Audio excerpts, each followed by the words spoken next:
What if your entire future hinged on one person? What if that person held the power to shape your mind, your manners, and even your destiny? How much pressure would that put on a single individual, tasked with raising the next generation of nobility in the year 1450? Number 7. The master of minds and manners. The tutor in a medieval noble household stood as a quiet sentinel, often a scholar or a cleric, sometimes a knight who had laid down his sword for a quill. This person was not just a teacher. Their role spread into every corner of a young noble's existence. The tutor held immense responsibility, guiding the child from the awkwardness of early youth towards the stately presence expected of a future lord or lady. A noble's reputation, their ability to manage vast estates, their standing in court, even their success in battle, all began with the lessons imparted by this singular figure. The days began before dawn, a chill often lingering in the great hall where lessons sometimes took place. The young lord, perhaps a boy named Henry, still rubbing sleep from his eyes, would find his tutor, Master Alaric, already waiting. Master Alaric, a man of sober demeanor, but with eyes that held a spark of deep learning, would be at a small table, often with parchment unfurled, quills neatly arranged, and an inkpot ready.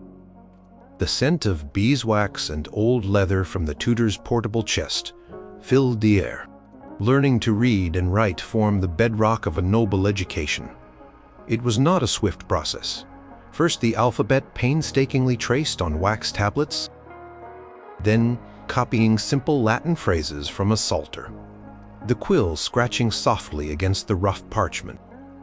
Master Alaric would guide Henry's hand, correcting the grip, ensuring the downstrokes were firm, the upstrokes light. Henry would learn to form elegant letters, to ensure his future correspondence was legible and carried the weight of his station. Cords from the household of Sir John Fastolf, a prominent figure in the 100 Years' War, indicate the detailed instruction in calligraphy and the meticulous copying of texts as part of a noble education. The sheer effort involved in preparing a single page of text taught patience and precision. Latin was the language of the Church of scholarship and often of international diplomacy. Henry would recite declensions and conjugations, his voice a drone in the quiet morning. Master Alaric would read aloud from the Vulgate Bible, the stories of Genesis and Exodus, the parables of the New Testament. He would explain the intricacies of the text, not just the words, but the deeper theological meanings, preparing Henry for a life where faith was paramount. Historical accounts detail how young nobles would spend hours translating passages from classical authors like Virgil or Seneca, not just for the linguistic practice, but for the moral philosophies embedded within their works. The Distichs of Cato, a collection of moral maxims, was a popular textbook shaping the young mind with simple wisdom. Beyond Latin, the young noble would learn French. This was the language of the English court, the language of chivalry, of romance, and often of diplomatic exchange with continental powers. Henry would practice speaking French, conversing with Master Alaric on everyday matters, or reading aloud from the Chanson de Geste, tales of Roland and Charlemagne. This fluency was crucial for navigating the sophisticated world of court, and for understanding treaties or parleying with foreign dignitaries. The ability to switch effortlessly between vernacular English, courtly French, and scholarly Latin marked a truly educated noble. Arithmetic was another practical discipline. It was not abstract mathematics, but the counting of coin, the measuring of cloth, the calculating of yields from the vast estates. Master Alaric would present Henry with problems. If a bushel of wheat sells for 2 pennies, how many bushels must be sold to purchase a new plowshare costing 5 shillings? These were real-world challenges. Preparing Henry to manage his future inheritance, he would learn about weights and measures, the value of different currencies, and the intricacies of rent collection. Household account books from many noble houses illustrate the need for precise record-keeping, a skill the young lord would inherit and be expected to oversee. history held immense importance. Master Alaric would recount the deeds of Henry's ancestors, the lineage of his noble house, the battles fought, the alliances forged. This was not merely storytelling. It instilled a sense of identity and duty.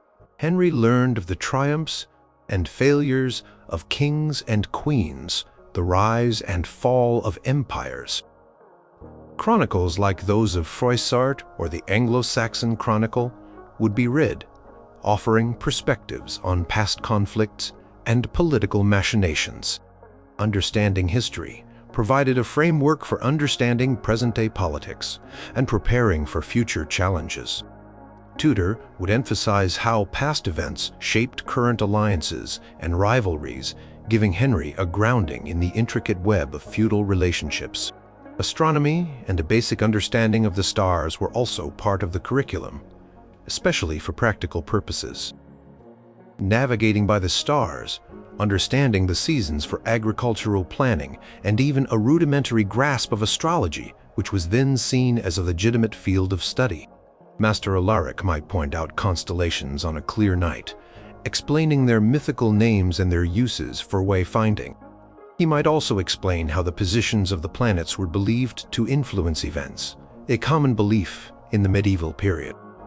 This knowledge connected the young noble to the rhythms of the natural world and the larger cosmic order. Geography was taught, often through the lens of maps, though these were rudimentary by modern standards. Henry would learn about the great rivers of Europe, the mountain ranges, the major cities, and the various kingdoms. This knowledge was vital for understanding trade routes, planning journeys, and comprehending the scale of military campaigns. Master Alaric might trace routes on a map discussing the challenges of travel, the strategic importance of certain castles or towns. He might discuss the pilgrimage routes to Canterbury or Santiago de Compostela, connecting geography to spiritual journeys. The tutor's instruction extended beyond rote learning. It involved cultivating curiosity, encouraging independent thought, and fostering a love for knowledge.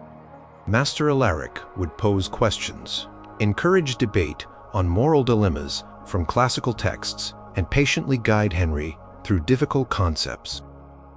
The tutor's library, often a small collection of valuable manuscripts, would be a source of constant fascination. Henry would be encouraged to explore these texts, to absorb the wisdom of ages.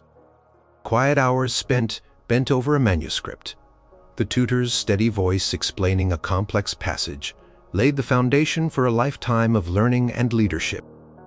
The intellectual training was rigorous, demanding, and thorough, preparing the young noble not just for courtly life, but for the significant responsibilities of managing land, people, and influence in a complex world. Number 6. The architect of chivalry and virtue. The tutor did not merely fill a young noble's head with facts. They sculpted their very character. This was, perhaps, the most profound of the tutor's duties, shaping the moral and religious fiber of the future lord or lady. In a world permeated by faith, the tutor acted as a living sermon, an embodiment of the virtues preached from the pulpit. The young noble's spiritual salvation, their reputation for piety, and their adherence to the complex code of chivalry rested heavily on the tutor's consistent guidance. Every day began and ended with prayer. Master Alaric would lead young Henry in the morning prayers, often from a beautifully illuminated book of hours. The Latin intonations would fill the private chambers, a constant reminder of God's presence. Henry would learn the Creed, the Pater Noster, the Ave Maria, not just by rote, but with an understanding of their meaning. Master Alaric would explain the lives of the saints, drawing lessons from their devotion, their martyrdom, or their acts of charity. St. George, the patron saint of England, was a frequent topic, embodying courage and righteousness. St. Martin of Tours, known for sharing his cloak with a beggar, exemplified generosity. The tutor was responsible for the young noble's catechism, preparing them for the sacraments. Henry would be taught about the importance of confession, the concept of sin, and the path to absolution. Master Alaric would sit patiently, listening to Henry's childish transgressions, guiding him to understand the difference between a minor mischief and a graver offense against God or man.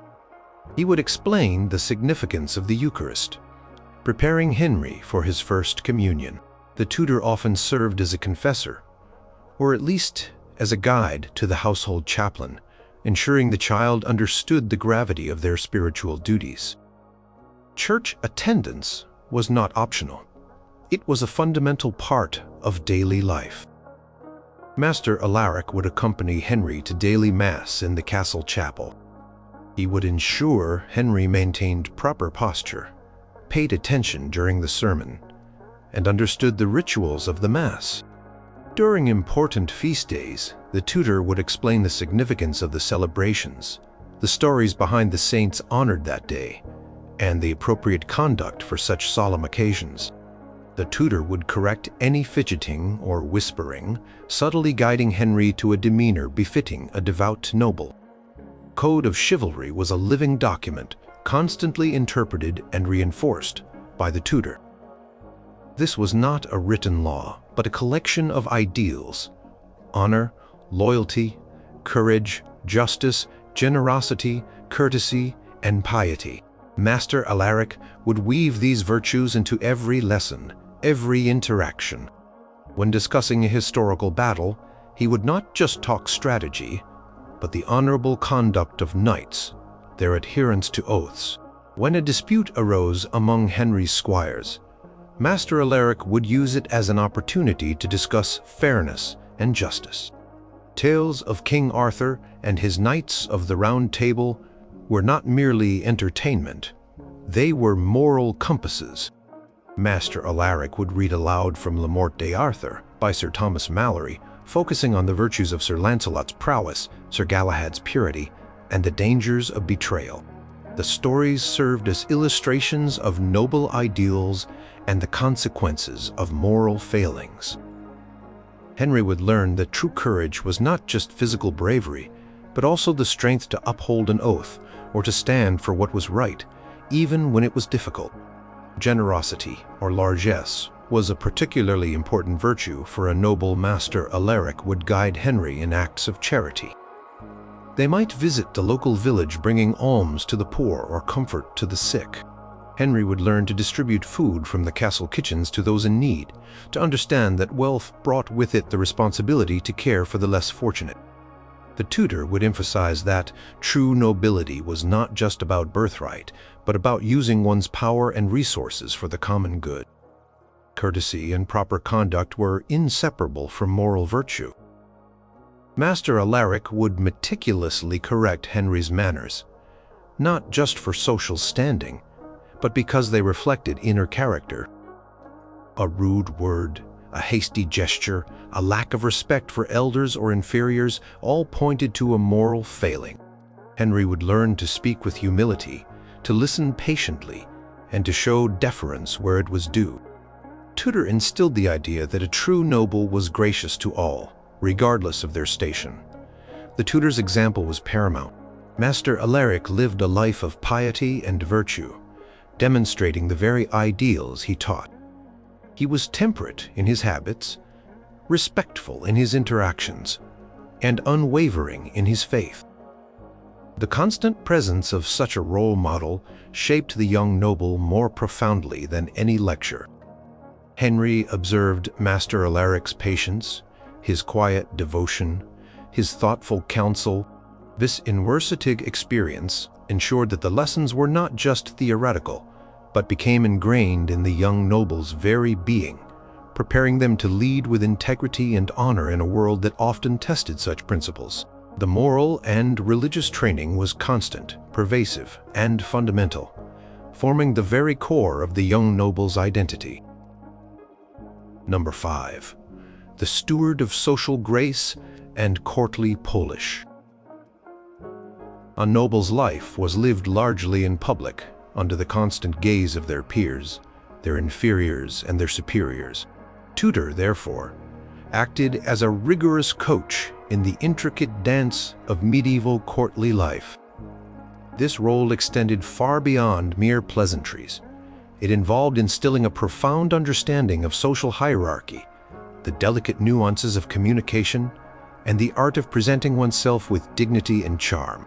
A misstep in etiquette could mean social disgrace, loss of favor, or even political ruin. The tutor ensured the young noble moved through society with confidence and grace. The first lessons often focused on deportment. Master Alaric would ensure Henry stood tall, shoulders back, head held high. A slouch, a nervous fidget, or an ungainly gait were swiftly corrected. Henry would practice bowing and curtsying, learning the precise depth and duration required for addressing different ranks, a slight nod for an equal, a deeper bow for a powerful lord, a profound reverence for a king or queen.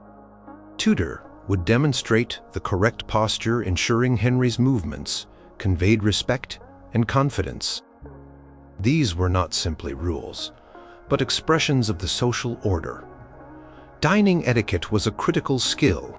Meals in the Great Hall were not just about sustenance. They were elaborate social rituals. Master Alaric would instruct Henry on the proper use of trenchers, often slices of stale bread used as plates, which were then given to the poor. Henry would learn to eat with his hands but gracefully, tearing meat rather than gnawing, and avoiding excessive mess. He would be taught to use a knife for cutting, to share a communal cup politely, and to offer choice morsels to those of higher rank. Tutor would subtly correct any slurping, loud chewing, or reaching across the table. Counts from households, such as that of the Percy family, detail strict protocols for meals, emphasizing the social weight of every gesture. Conversation was an art form. Henry would learn to speak clearly, concisely, and eloquently. Master Alaric would encourage him to participate in discussions, to offer informed opinions without being presumptuous, and to listen attentively when others spoke. The tutor would correct any vulgarity, slang, or crude humor. Henry would learn to tell entertaining stories, to offer compliments gracefully, and to avoid offending others. He would be taught the art of repartee, the polite and witty exchange which was highly valued in courtly circles. Tutor might even stage mock conversations, playing the role of a visiting dignitary or a powerful lady, to give Henry practice in navigating social discourse. Dancing and music were indispensable accomplishments for a noble. While the tutor might not be a professional musician or dance master, they ensured the young noble attended lessons and practiced diligently. Henry would learn the steps of popular court dances, the bastons or the bran, understanding the rhythms and the precise movements required. He might learn to play a lute or sing courtly songs. These skills were essential for participating in festivities, for attracting a spouse, and for displaying one's refinement. Tutor would emphasize the importance of elegance and grace on the dance floor. A reflection of one's overall polished heraldry was another critical aspect of social knowledge. Tutor would instruct Henry on the intricacies of coats of arms, the meaning of various charges and tinctures, and the genealogies of prominent noble families. Henry would learn to identify the arms of allies and rivals, understanding the complex web of family connections and feudal allegiances. This knowledge was vital for recognizing kin, understanding political relationships, and navigating courtly intrigues.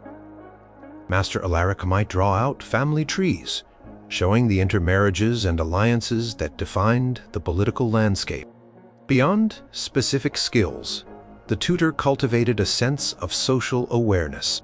Henry would learn to observe the behavior of others, to read body language, and to understand unspoken cues. He would be taught the importance of discretion, of guarding secrets, and of knowing when to speak and when to remain silent. The tutor would explain the unspoken rules of patronage, of seeking favors, and of offering support. This practical social intelligence was vital for navigating the treacherous waters of courtly politics. Tutor also prepared the young noble for specific social events, such as tournaments, feasts, or ceremonial gatherings. Henry would learn how to participate in a procession, how to present himself to a monarch, and how to behave during a formal banquet. Master Alaric would coach him on the specific customs and protocols of each occasion, ensuring Henry did not inadvertently cause offense or appear uncouth. The tutor's constant vigilance and patient instruction ensured that the young noble would grow into an individual capable of commanding respect and admiration in any social setting, embodying the very essence of aristocratic grace and courtly polish. This meticulous training was a continuous process, shaping the young noble into a mimic leader. Number 4. The sentinel of physical prowess and martial discipline. For a young noble male, the body was as much a tool of his station as his mind. Tutor, while perhaps not always a master-at-arms themselves, oversaw and often participated in the rigorous physical and martial training that began in early childhood and intensified through adolescence. This was not about leisure. It was about survival, leadership, and the defense of one's family and lands. A weak or unskilled noble was a liability, and the tutor ensured the young lord was forged into a capable warrior. Horsemanship was paramount. A knight without a horse was no knight at all. From an early age, Henry would be taught to ride first on a pony, then on larger, stronger war horses. Master Alaric would supervise these lessons, often conducted by the household's master of the horse or a skilled squire. Henry would learn not just to sit a horse, but to control it with subtle cues, to maintain balance at a gallop, and to manage a destrier in full armor. He would practice riding with a lance, keeping his seat firm while aiming at a quintain, a rotating target used for training. Historical records, such as those detailing the training of Henry V of England, emphasize the early and extensive instruction in riding and the care of horses. Weapon training began with wooden swords, progressing to blunt steel. Henry would learn the basic cuts and thrusts, the parries and ripostes. Master Alaric would ensure the boy understood the importance of footwork, balance, and timing. He would observe lessons with the master-at-arms, ensuring Henry learned to wield a longsword, a dagger, and eventually, the heavy two-handed greatsword. Practice in the tilting yard involved mock combat, teaching Henry to move effectively while wearing mail and plate armor which could weigh upwards of 60 pounds. Records showed training often included wrestling and grappling, essential skills for close-quarters combat, or when dismounted. Archery was another vital skill. Henry would learn to draw a longbow, to nock an arrow swiftly, and to aim accurately at targets. Tutor would oversee practice sessions, ensuring Henry developed the strength and precision required to be an effective archer, a key component of medieval armies. He would also learn to use a crossbow, understanding its mechanics and the different types of bolts. The disciplined practice of shooting at targets, often for hours, built muscle, memory, and endurance. Hunting was not just a sport, but a practical skill that honed martial abilities. Master Alaric would accompany Henry on hunting expeditions. Henry would learn to track game, to use a hunting spear, and to manage a pack of hounds. Falconry, the art of training falcons to hunt small game, was also taught, requiring patience, keen observation, and an understanding of animal behavior. These activities developed observation skills, strategic thinking, and physical endurance, all necessary for military campaigns.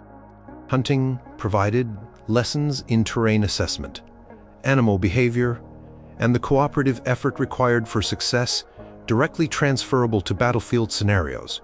Physical conditioning was integrated into all activities. Running, jumping, climbing, and wrestling were encouraged to build strength, agility, and stamina. Master Alaric would emphasize the need for physical toughness, for enduring discomfort and fatigue.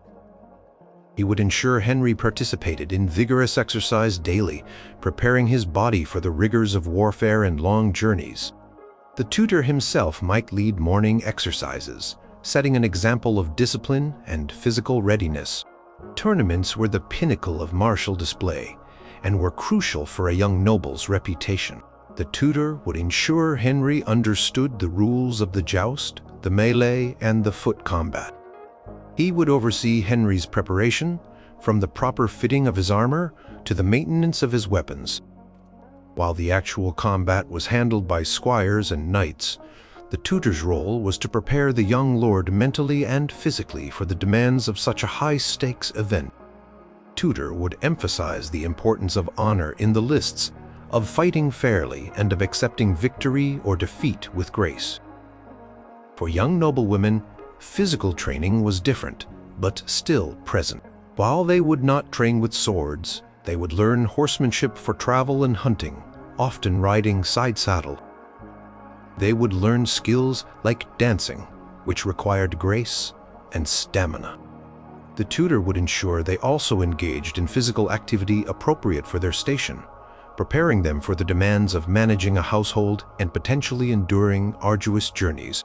The tutor's oversight ensured that both boys and girls were physically robust, ready to meet the varied demands of their noble lives. The emphasis on physical readiness was not just about strength, but about discipline, resilience, and the readiness to lead and protect. Number 3. The manager of the household and the heir's future.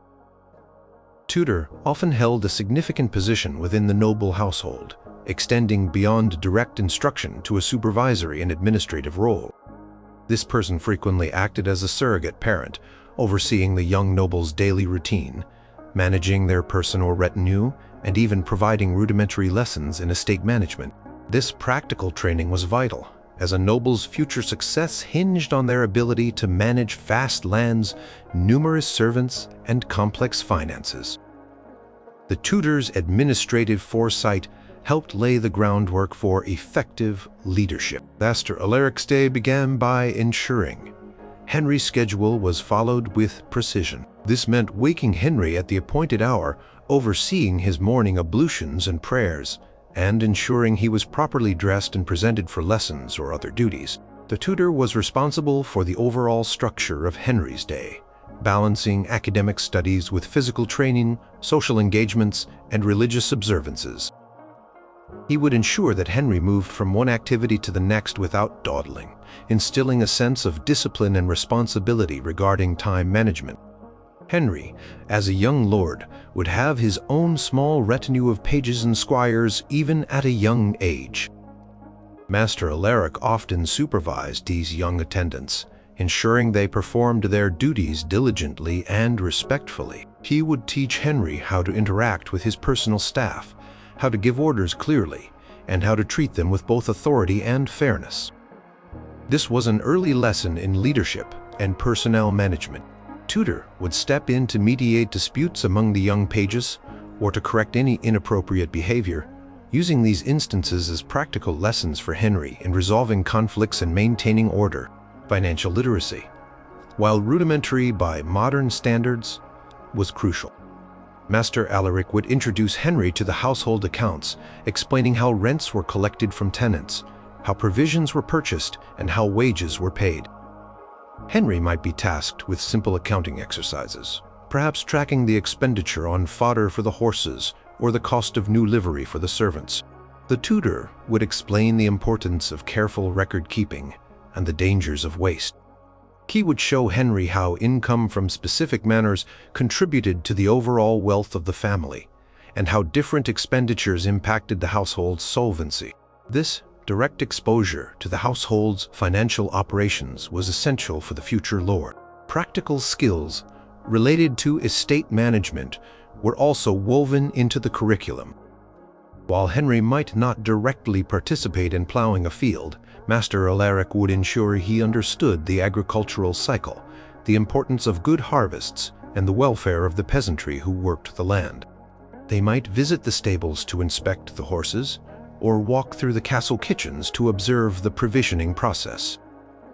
Henry would learn about animal husbandry, the maintenance of buildings, and the logistics of supplying a large household. Tutor would point out the various challenges and responsibilities involved in overseeing a vast estate, highlighting the interconnectedness of all its parts. Correspondence and official documents were a significant part of a noble's administrative life. Master Alaric would help Henry draft letters, whether to a neighboring lord, a merchant, or a royal official. He would explain the proper forms of address, the appropriate tone, and the legal implications of certain phrasing. Henry would learn to understand official charters, land deeds, and feudal contracts. The tutor would often oversee the copying of important documents, ensuring accuracy and legibility. This training ensured Henry could communicate effectively in writing, a vital skill for managing distant properties and engaging in political negotiation. The tutor also served as a guardian of the family's legacy. He would discuss the importance of alliances, marriage contracts, and strategic land acquisition.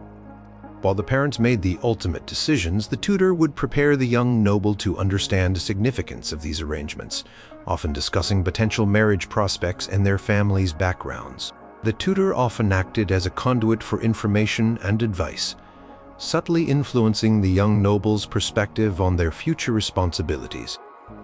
The tutor's role here was to cultivate a sense of duty towards the family's prosperity and influence, teaching the young noble that their individual choices had far-reaching consequences for the entire lineage.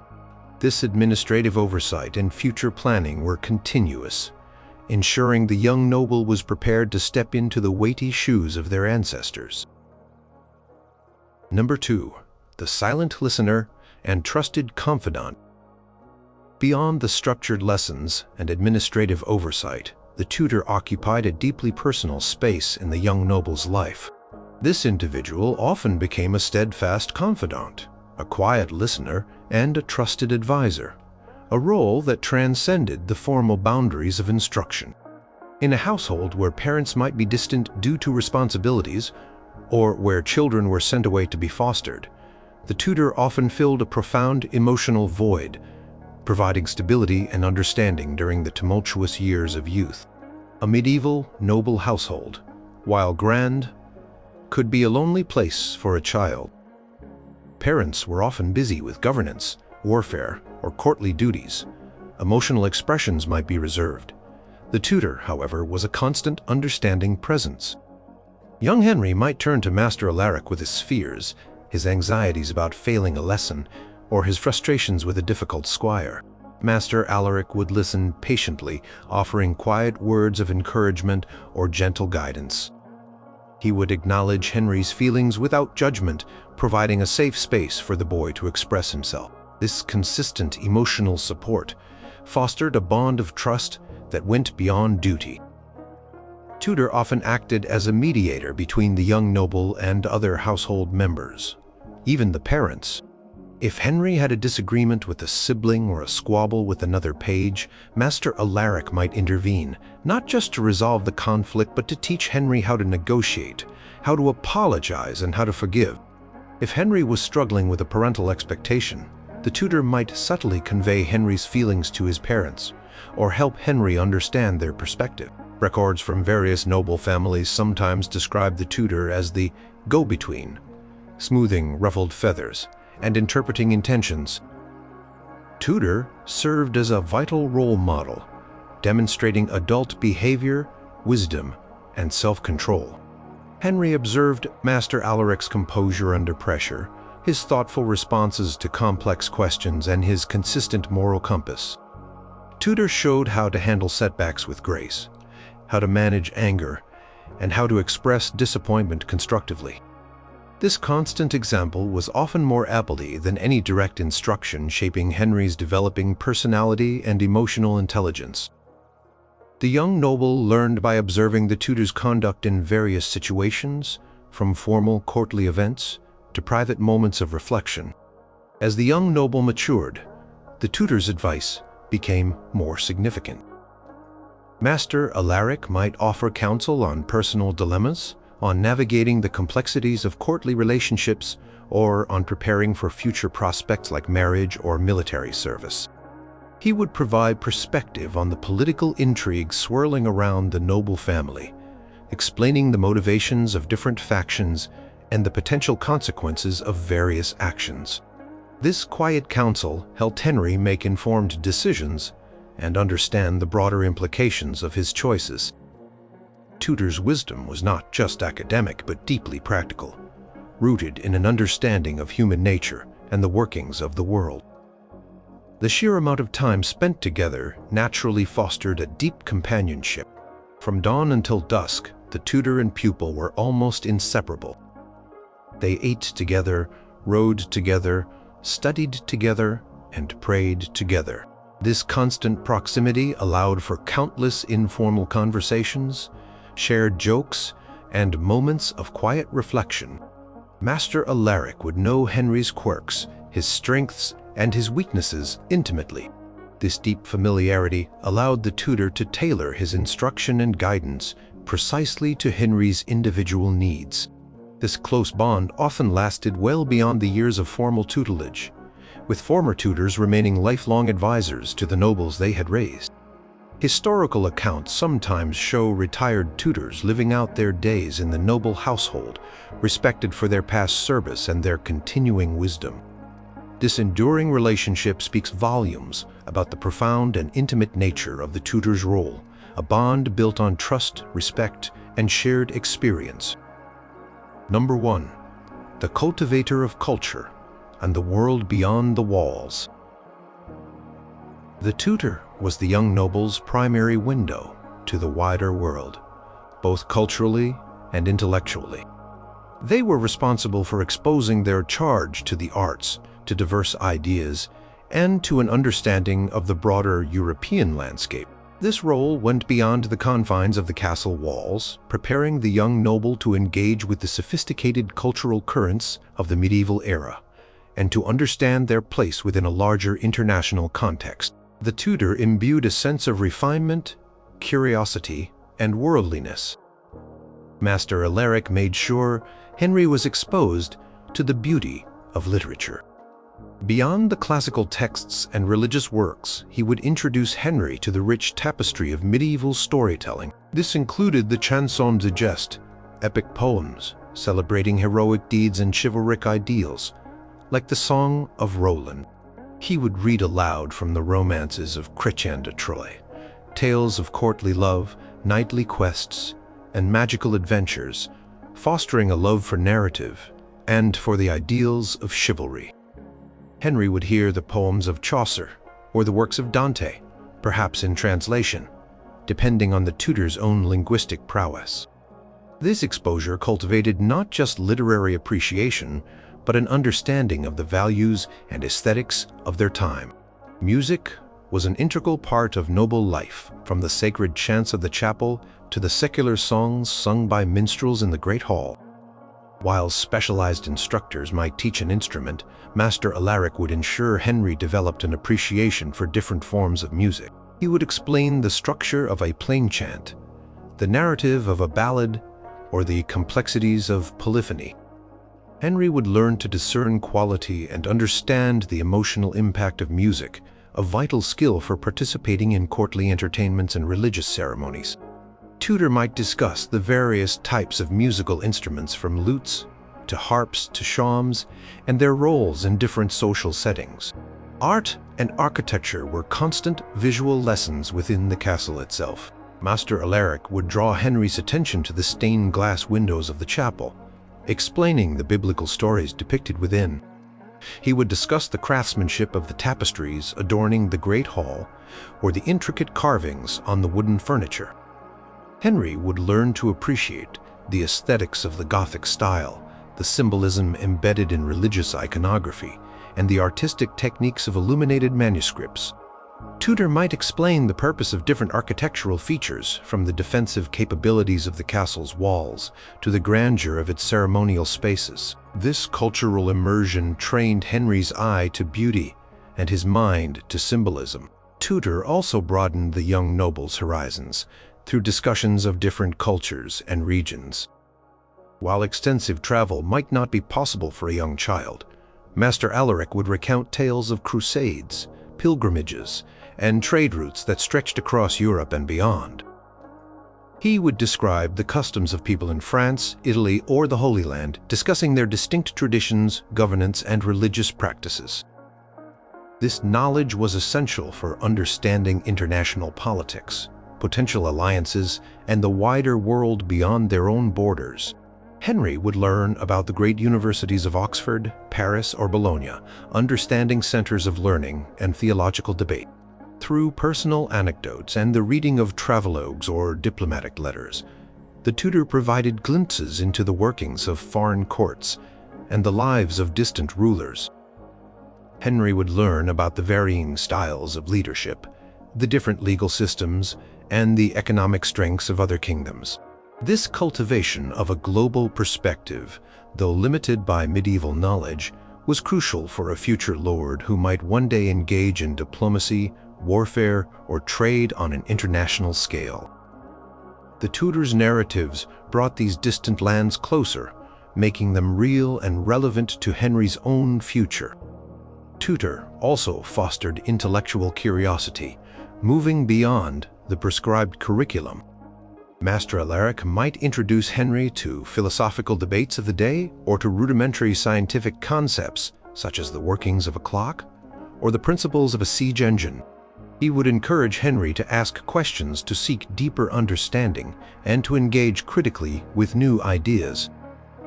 This cultivation of an inquiring mind ensured that Henry was not just a recipient of knowledge, but an active participant in intellectual discovery. The tutor's quiet influence ensured the young noble grew into a well-rounded, culturally aware individual, prepared to navigate the complexities and opportunities of a dynamic medieval world.